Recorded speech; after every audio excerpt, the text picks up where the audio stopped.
Right, so we're returning to our earlier story where the Akufo-Addo government is expected to know the fate of the 2022 budget later this morning. The debate on the budget, which began on Tuesday, witnessed drama and intense exchanges from both sides of the political divide. But the tempo is expected to go up a little higher today, with the minority threatening to subject the approval of the policy document to a vote. Now, let's join Kwesi Parker-Wilson, this time on phone. Hello, Parker-Wilson.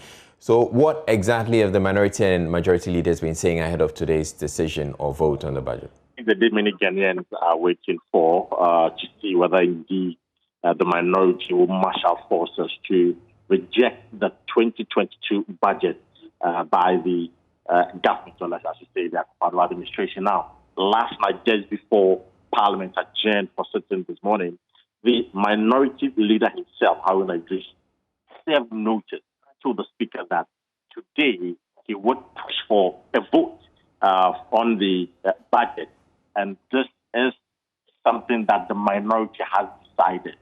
But shortly after that, the majority chief whip, that is Frank Anodom-Press, also indicated to the Speaker that his side of the House would also ensure that they have all their members in the chamber to match the NDC vote for vote in terms of the vote. So it appears that today both the majority and the minority are ready to ensure that they push through with the budget. And you know, Israel, that the majority has been very consistent that this is a Jimco budget, and that is a budget for hope, and is a budget that will address all the concerns of the ordinary Ghanaian. While the minority also believes that this budget will further impose hardship on the ordinary Ghanaian.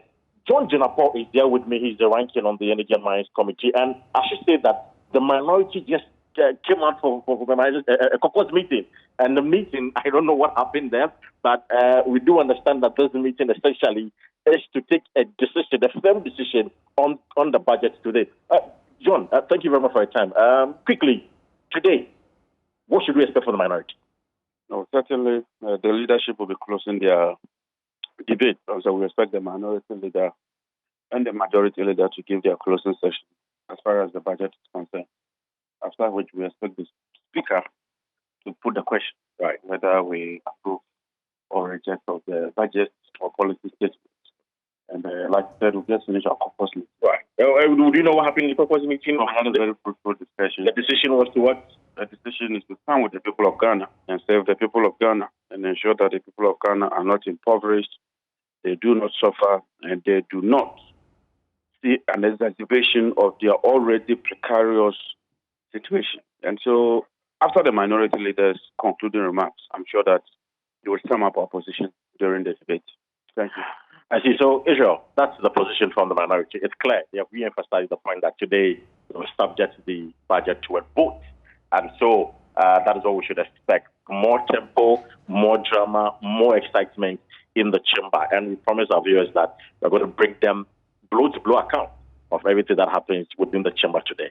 Now, Kwesi Parker-Wilson, you have been following the proceedings, and if this is going to go to a vote, considering the hung nature of Parliament, how likely is it that it will pass? Well, Israel, for now, what we know is that two members of the majority are not within the jurisdiction. We understand that the Kennedy Japan is not in the jurisdiction, and also the Minister for Gender, Adrastafo, is also not in the jurisdiction. So it appears they already have two shots down, or the minority has a bit of upper hand. So at the end of the day, if the situation should pertain, what it means is that the Akufo-Addo budget for the year 2022 is likely to be rejected by the minority. And what it means is that the government would have to go back and prepare a new budget and bring it to Parliament for a review or consideration. So that is the information we are picking up within the sources within the minority caucus. So let's wait and see how it pans out, whether indeed the minority would, succumb to the appeal from the majority to ensure that at least they raise revenue and implement their vision for the development of this country for the year 2022. Right. But Parker, for the minority to have their way, they would also have to ensure that all their members are available. Do they have all their members available? Well, I'm told that most of the minority members are in Ghana, Some of them, though, are not within Accra. We understand about 4 or 5 of them left Accra. That was on Wednesday to somewhere in the northern region. We don't have any information as to whether they are on the way back into the chamber.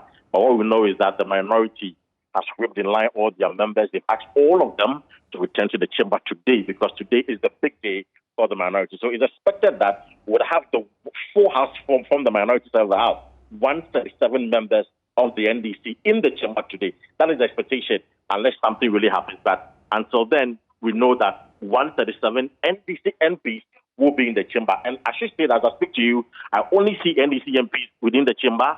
I'm yet to see any member of the NPP in the chamber, but I can count about 10 NDC MPs currently in the chamber. And as you mentioned, as you heard from John Jinapor, the minority is poised and ready to ensure that the 2022 budget presented by the finance minister is rejected, largely because of the imposition of the e-levy and also the issue about 15% charges of government fees and revenue. While more of the minority members are coming in, which are Blackwell and also Rawlings, they're all coming in into the chamber. I am yet to see any NPP MP within the chamber.